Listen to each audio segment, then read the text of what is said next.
Más conocido como el doctor del pueblo, usted atiende gratis, hace una labor maravillosa. ¿Qué le pasa a usted, doctor, cuando ve estas imágenes, cuando ve a mujeres llorando de la impotencia, que llegaron a las 5 de la tarde y se tuvieron que ir a las 5 de la mañana porque tenían niños chicos y sin haber tenido una respuesta por parte del hospital? La verdad es que es muy triste ver estas imágenes, escuchar estos relatos de personas que están desamparados, que no saben qué hacer porque es la única opción que tienen de atenderse, de ir al sistema público, y todos vemos a través de estas imágenes cómo está funcionando, que no está funcionando de la mejor forma. Doctor, había gente ahí en la nota que nos decía que se vayan. Los doctores que no quieren trabajar en el sistema público, que se vayan a las clínicas privadas. Pero la verdad es que hemos tenido testimonios aquí de gente relacionada a la salud, de candidatos presidenciales que nos dicen: en Chile, en los hospitales públicos, los doctores van en la mañana, llega al mediodía y a las clínicas privadas. Y en las tardes los pabellones están vacíos. Esa realidad, ¿cómo se cambia? ¿Cómo hacemos que los doctores vuelvan al sistema público 24 horas para que la gente que está en las urgencias, para la gente que tiene horas, para la gente que necesita especialistas, los tenga? Sí, mire, yo creo que es importante hacer una gran reforma del sistema. Yo estaba revisando algunas cifras que son impactantes. Vemos que en Chile se invierte muy poco en salud. Nosotros hasta hace unos pocos años estábamos invirtiendo solamente el 3,7% de nuestro Producto Interno Bruto. Ahora ya estamos alcanzando el 4,7%. La recomendación que hace la Organización Mundial de la Salud habla de alrededor del 6% del Producto Interno Bruto. Y los países de la OCDE hablan del 6,5% del PIB.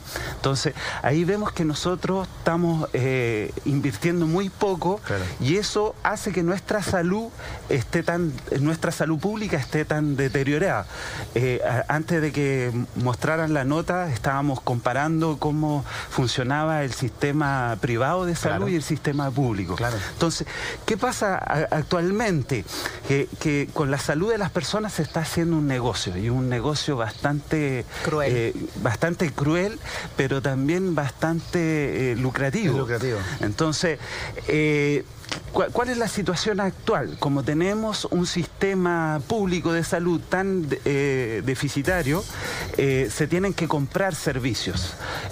Por ejemplo, en invierno, cuando colapsan los hospitales pediátricos, los de adultos por enfermedades principalmente respiratorias, una cama que en el sistema público cuesta 140.000 pesos, se la está comprando a la clínica Las Condes o a la clínica alemana en 1.200.000, 1.400.000. ¿Y eso lo paga el sistema público? ¿Lo pagan todos los chilenos en un sistema privado? Eso lo pagamos casi todos los chilenos que pertenecemos al FONASA. Claro, pero al final es poner la carreta delante de los bueyes. ¿Cómo es posible que todo ese dinero que se va en una situación de emergencia para que no exista el colapso del sistema público, finalmente, ¿por qué no se invierte con tiempo para que no lleguemos a esa situación? Exactamente, eso es lo que debería suceder en un mundo ideal. Pero, pero es un tema político, es un tema de gestión, es un tema de voluntad política. Es un tema de voluntad política. Yo creo que no nos hemos puesto las pilas como Estado. Yo creo que nuestros parlamentarios, nuestros presidentes no han sido lo bastante enérgicos para decir: miren, acá nosotros lo que tenemos que hacer es invertir más plata. Chile es un país que tiene dinero, no somos un país pobre. Entonces, ¿qué sucede? Que los dineros están mal invertidos. Están mal invertidos. Lo que tenemos que hacer es fortalecer el sistema público de salud, tener más consultorios, tener más servicios de atención de urgencia, tener más hospitales, más CDT, más CRS, medicina preventiva también, que es un tema que llama la atención. O sea, hoy día estamos teniendo una medicina reactiva cuando ya la diabetes está declarada, cuando ya los índices de obesidad han aumentado y no estamos previniendo. Pero hay algo que me hace ruido y me genera ruido, doctor, y me hace pensar que la salud en nuestro país ya pasó la etapa crítica. O sea, estamos aún en etapa aún mayor, en estado de emergencia, casi al borde de la muerte. Estas escenas que veíamos que fueron grabadas por las mismas personas que estaban esperando una atención de urgencia ayer en el Hospital San Juan de Dios, uno generalmente veía estos colapsos de las urgencias en invierno. En invierno, claro. En invierno, con las enfermedades respiratorias, con el virus sincicial, en fin. Pero estamos a 28 de diciembre y esta realidad continúa. O sea, esto ya es todo el año. Esto quiere decir que estamos peor. O sea, no hemos avanzado en nada. Mire, yo no sería tan pesimista, ¿eh? Yo creo que se ha avanzado un poquito, se han construido más hospitales, pero estamos al debe. Ciertamente estamos al debe porque se ve claramente en las imágenes. Pero hay otro tema también bastante importante, que no se hace bien uso de la red asistencial. ¿Cómo es eso? Entonces, existen distintos niveles de atención y muchas veces pasa que las personas cuando tienen una enfermedad lo primero que hacen es ir al hospital. Entonces nos saltamos los consultorios, los CEFAM, nos saltamos los SAPU, ahora se construyeron otros SAPU que son más avanzados, que son los SAR, que son los servicios de atención de urgencia de alta resolutividad, y después vienen los hospitales.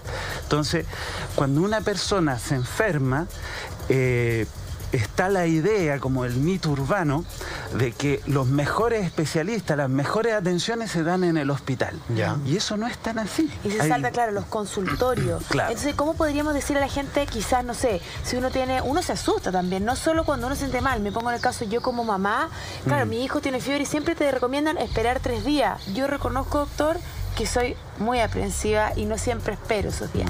¿Qué tenemos que hacer, por ejemplo, las mamás con niños chicos cuando tienen, no sé, vómito, fiebre? ¿Ir a un CEFAM? ¿Ir al consultorio antes de colapsar un hospital? Claro, si uno tiene la oportunidad, primero uno tiene que evaluar la situación. Las mamás en esto tienen un criterio súper bueno. Ellas saben cuando el hijo está bien o está mal. Claro. Entonces, si lo ven mal, si el niño está muy decaído, con fiebre muy alta, que no baja, que no quiere comer, que está deshidratado, que pide mucha agua, que está muy decaído, ¿sí?, somnoliento, claro, es preferible ir a un servicio de urgencia. Ya. Pero ahí en los servicios de urgencia hay 3 niveles.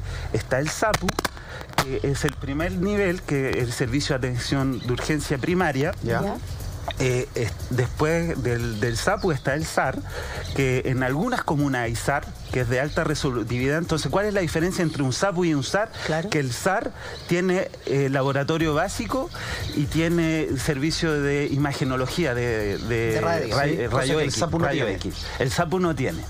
Entonces, y si ya ves que el niño está peor, ya hay que llevarlo a una clínica o a la urgencia del hospital. O sea, el problema también parte porque tendemos a ir a urgencia al hospital en vez de pasar por los pasos anteriores. Entonces, claro, se generan esta espera y esta fila y estos colapsos durante todo el año en algunos hospitales. Exactamente, se está hablando de una urgencialización de la atención.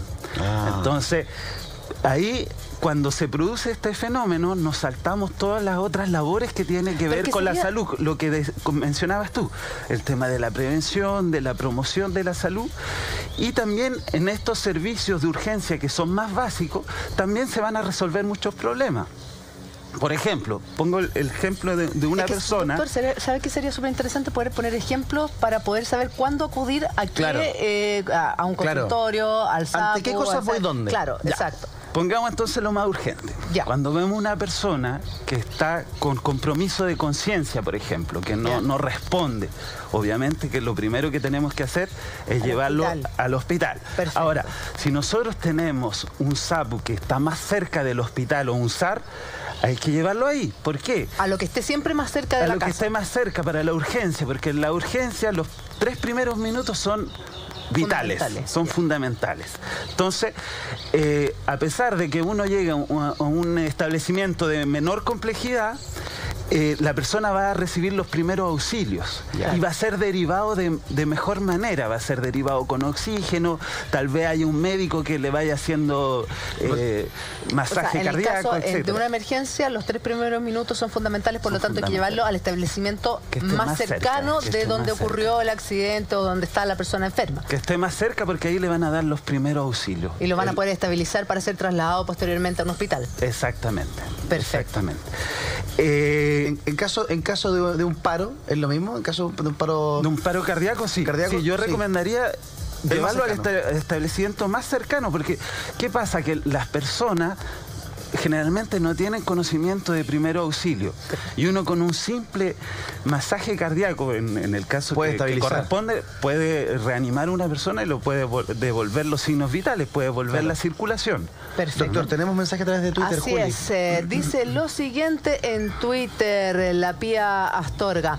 Llegué al hospital Van Buren de Valparaíso por intoxicación con medicamentos. Pasaron 8 horas y no me atendieron. Intoxicada de comida, mira. O sea, con una intoxicación de alimentos. Hay otro, la Karina nos dice, una vez llevamos a una tía con una posible trombosis en la pierna y la tuvieron 48 horas sentada en una silla porque no había médico para hacerle el examen correspondiente. También en el San Juan de Dios es terrible, hay que mendigar una atención.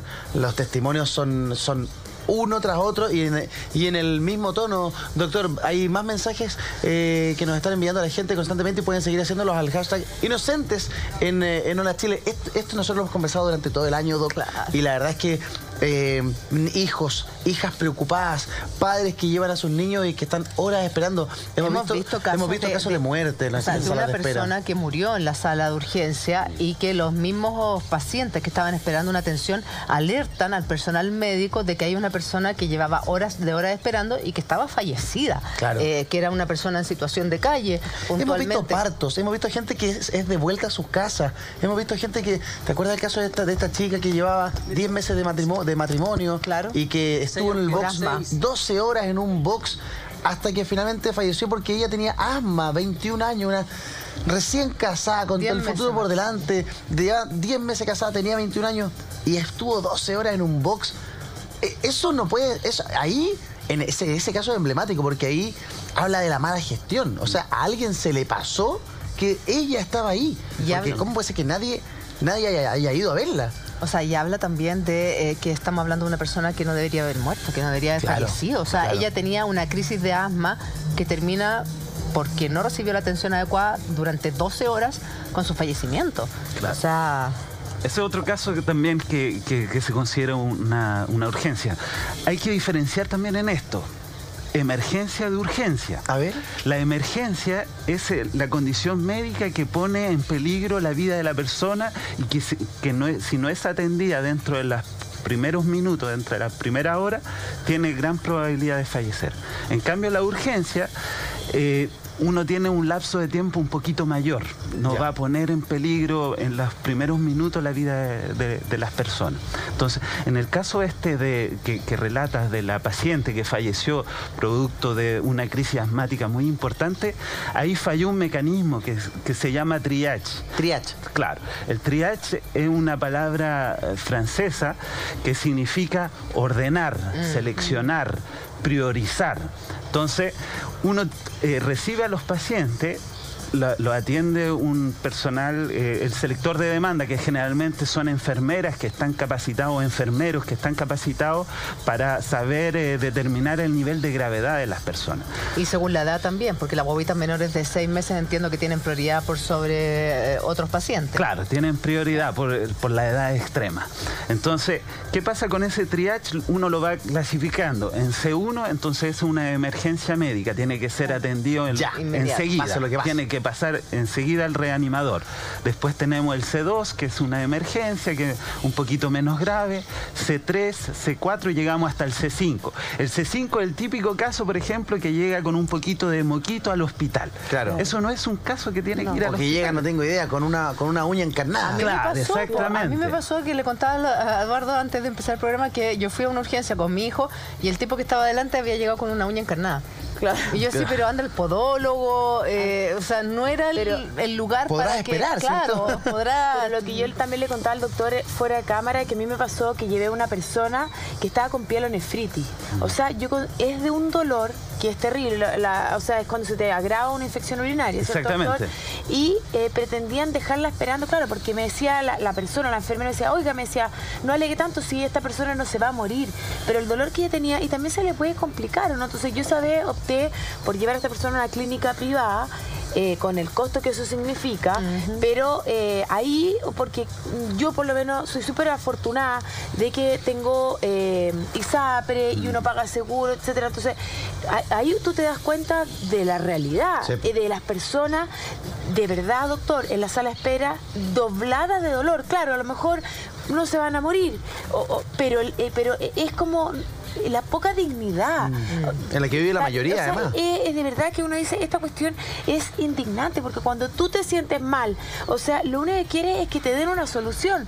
No estoy hablando de moquitos, no estoy hablando de una pielonefritis, que es súper doloroso y que se le puede complicar. Además que ahí se traspasan y se pasan a llevar todos los derechos de los pacientes que están en todas las salas de urgencia. Están escritos los derechos y los deberes de paciente. Entonces, así como nos exigen nuestros deberes como pacientes, también hay que hacer respetar nuestros derechos. Tenemos un Twitter que queremos compartir con usted, doctor, que de verdad indigna esta situación. Elizabeth Jiménez dice: yo fui al San José, me tuvieron horas, me atendieron parada, ni siquiera me senté, no me hicieron ningún examen, me mandaron para la casa. Al día siguiente, al de la Chile, tenía infección interna y perdí mi útero. Perdí mi útero. Acá estamos hablando de una negligencia médica terrible, porque perder el útero no solo conlleva, yo no sé si en el caso de Elizabeth alcanzó a ser madre, tener la posibilidad de reproducirse, sino también hay una serie de otras circunstancias al nivel de nuestro cuerpo como mujeres que nos afecta, y hasta psicológica. O sea, esto es una negligencia por donde se mire.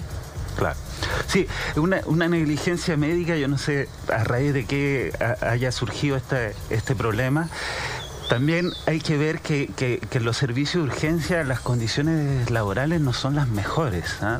De repente los equipos de salud son pequeños y tienen que enfrentarse a gran cantidad de personas. Entonces ocurren estas situaciones que son muy lamentables, claro. A veces no están los implementos, lo veíamos en el hospital de la Cuarta Región, no me acuerdo si La Serena o Coquimbo, que a un joven que se había quebrado el brazo le entablillaron con un cartón, pero por lo menos algo trataron de hacer. Y en ese sentido, hay algunos doctores extranjeros que han llegado, muchos, a nuestro país, tienen que dar este examen de la UNACOM, y también no solo se habla de falta de recursos en los hospitales públicos, sino también falta de doctores. Estos doctores, si aprueban este examen o se les da un cierto beneficio para que puedan comenzar a trabajar en nuestro país, ¿podrían destrabar estos colapsos que hay en los hospitales? Podrían aportar, se formarían como parte de la solución, no serían la solución completa. Se podría aumentar la dotación de médicos porque efectivamente, como bien menciona, hay un déficit de médicos generales, de médicos especialistas, pero también no solamente de médicos. Generalmente el debate de la salud se medicaliza mucho, pero también hacen falta enfermeras, kinesiólogos, incluso técnicos en salud, podólogos, etcétera. Otro de los problemas que hace colapsar estos servicios de urgencia es que está muy mal repartido la torta. Porque, a ver, ¿cómo es eso? Hay distintos seguros, ¿no es cierto? Existe el FONASA, que es el seguro público. Entonces, este seguro público atiende alrededor del 80% de las personas. Y después tenemos las ISAPRES, que atienden alrededor del 15% de las personas. Y tenemos otro seguro, que es el de las Fuerzas Armadas, que tienen un régimen especial que es alrededor del 5%. Entonces, ¿qué sucede? Que alrededor del 30-40% de los médicos trabajan en el sistema público y atienden a esa gran cantidad de personas, que son casi el 80%.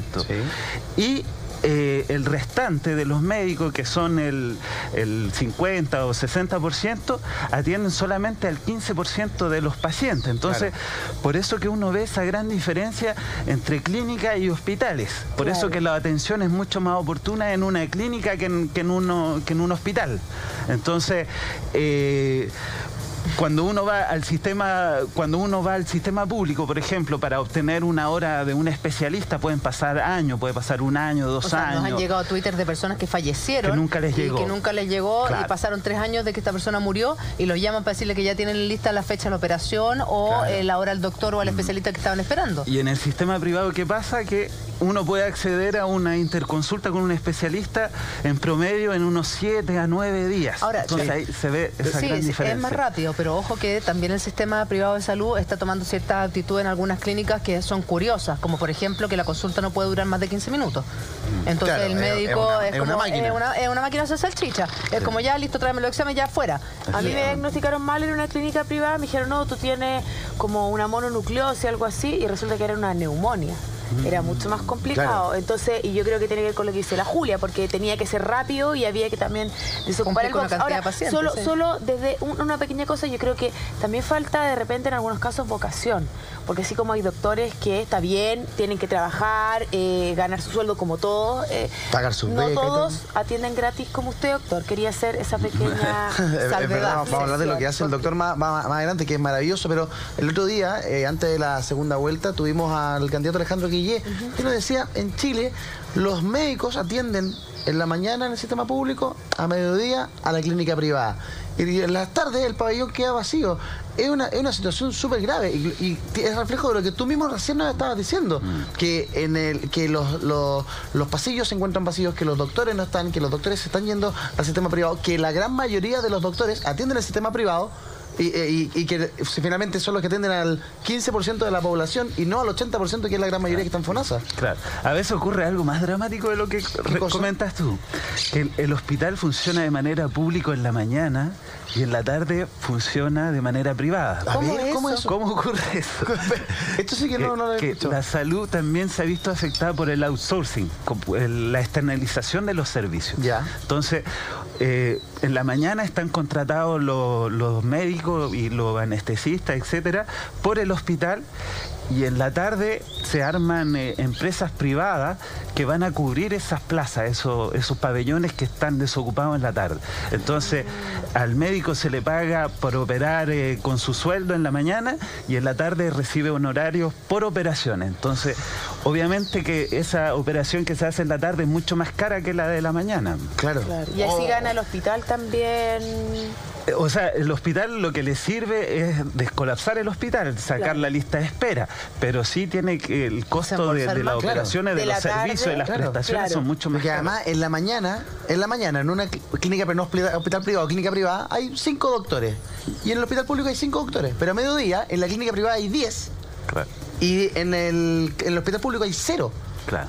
Entonces es una situación, y el hospital público atiende el 80% de la gente. Claro. Es un círculo que es difícil de romper. La gente nos dice, nos escribe siempre que vuelvan los doctores extranjeros, atienden mejor, son más preocupados, son más caballeros, son más como que se tomaran el tiempo. Y resulta que son como eran antiguamente, perdón doctor, pero son como eran antiguamente. Sí. No me gusta nunca generalizar, pero insisto, no solo en la salud pública, sino también en la salud privada. Siento que el sistema que estamos viviendo en cuanto a salud es tan perverso, es tan cruel, que hasta los mismos doctores se ven presionados a tener que atender 3 pacientes por hora. Entonces, de verdad, no se toman el tiempo como se los tomaban los doctores de antaño, que era el doctor de cabecera, que tú ibas al especialista, ibas a este doctor que después de, si no encontraba lo que tenía, te derivaba a un especialista. Hoy día me duele la rodilla, voy al traumatólogo, me duele la cabeza, voy al neurólogo. O sea, uno va al especialista. En el sistema privado. Claro, en el sistema público uno tiene que esperar que algún especialista te pueda dar hora. Baje el cielo y te atienda. Claro, pero como que también ustedes se sienten más presionados por el mismo sistema. Sí, sucede también que la carrera de medicina es muy cara. Y poder estudiar medicina representa una inversión para las familias. Y es muy largo. Es largo también. ¿Y por qué representa una inversión? Porque tienen que ir a los mejores colegios, hacer buenos preuniversitarios, después la misma carrera, los aranceles no son baratos. Entonces, ¿qué sucede cuando una persona se gradúa de médico en Chile? Lo único que quiere es recuperar su inversión. Tiene una deuda grande. Claro, ¿y cómo lo hace? Trabajando en el sistema privado, porque paga mucho mejor que el sistema público. Los sueldos del sistema privado suelen ser hasta 7 veces mayores que en el... ¿7 veces? 7 veces mayores que en el sistema público. ¿Cuánto puede ganar un médico general cuando no hizo ni una especialidad y va al sector público? ¿De cuánto más o menos? En un consultorio... ¿Sí? Puede ganar, no sé, 1,5 millones, un poquito más, se va reajustando. Yo cuando entré a trabajar en los consultorios, cuando recién me gradué, ganaba alrededor de 800.000 pesos. Pero estoy hablando del año 2007, 2008. Hoy día que esté en 1 millón, si un médico en un consultorio gana 1 millón de pesos, ese mismo médico en una clínica privada gana 7 millones de pesos. podría ganar un poquito menos. Los especialistas ganan, la diferencia es más grande, pero el médico general podría ganar 2 o 3 veces más de lo que gana en un consultorio. El triple, claro. Es que ¿qué hacemos ahí? O sea, es como totalmente entendible que quieran trabajar en el sector privado y no público. Por eso que yo les decía que hay que aumentar la inversión, porque si uno aumenta la inversión va a generar mejores condiciones en lo público, va a tener mejor infraestructura, van a haber mayores hospitales, van a haber más equipamientos médicos, van a haber más tratamiento, más medicamentos, y se les va a poder pagar más. Si les igualáramos el sueldo, si le decimos, doctor, ya, ¿usted cuánto gana en la clínica? Yo gano 5 millones. Doctor, en el hospital público va a ganar 5 millones. 5 millones 100. ¿Se queda el doctor? ¿O hay otros factores que dicen al doctor, bueno, no porque en la clínica yo tengo estos equipos, o me pasan acciones? Sí, pues no, está claro. Pero es que también lo que dice Eduardo es importante, porque yo lo he hablado con doctores. Claro, son los insumos, la tecnología, son otras cosas que, no solamente va por un tema de sueldo, también va por las condiciones de trabajo, de carga laboral, de cuántos pacientes uno atiende y en qué condiciones los atiende, si tiene la cantidad de box suficiente, porque esto igual que en una micro, si uno tiene una micro, no por tener 2 choferes, la micro va a ir más rápido, va a funcionar de mejor forma. Claro. La micro, para que vaya más rápido, tiene que tener un mejor motor, tiene que tener las puertas que se abran bien, etcétera. Claro. Entonces, buena mantención. Eso pasa en la salud. Tenemos que, además de tener mejores incentivos para los médicos, incentivarlos a que se especialicen, a tener mejor sueldo, también tenemos que tener mayores infraestructuras, más consultorios, más hospitales, ¿Se gasta mal la plata? Porque una cosa es que haya poca plata. Tú nos decías que la inversión estaba llegando a cerca del 4,7% del Producto Interno Bruto, que debiera estar en un 6,5%, más o menos para estar cuadrado con la OMS o con lo que dice la OCDE. Pero lo que hay, ¿se gasta bien? Yo creo que se gasta mal. Se gasta mal por lo que les decía, que se traspasa mucho del fondo público, que es del FONASA, a través de las compras de servicios, ya sea a través de compra de cama, a través del plan auge también. Por ejemplo, cuando una persona tiene una patología que se enmarca dentro del plan auge, que son garantías de salud, y esa garantía el Estado no es capaz de cumplirla, por ejemplo, en una persona que tiene un cálculo en la vesícula. Claro. La persona que tiene cálculo en la vesícula y que está dentro del plan auge, porque tampoco el plan auge cubre a todo el mundo, no cubre a todas las edades, ni tampoco y a veces no conviene aplicar el GES porque te sale más barato si tienes ISAPRE, operar a través de ISAPRE que a través del plan auge. Entonces, por ejemplo, en el caso del cálculo de vesícula, que la garantía dura 6 meses, si pasando esos 6 meses no se ha operado a la persona, ¿qué se tiene que hacer? Comprarle el servicio a una clínica privada. Entonces, ahí se encarece. Yo le ponía el ejemplo de una cama que cuesta 140.000 pesos en el sistema público, en el sistema privado cuesta 1.200.000, casi 10 veces lo que se gasta. ¿Qué hacemos? Porque, a ver, yo lo vi, yo tuve a mi hija internada en una clínica particular 3 meses y después en un hospital 3 meses más.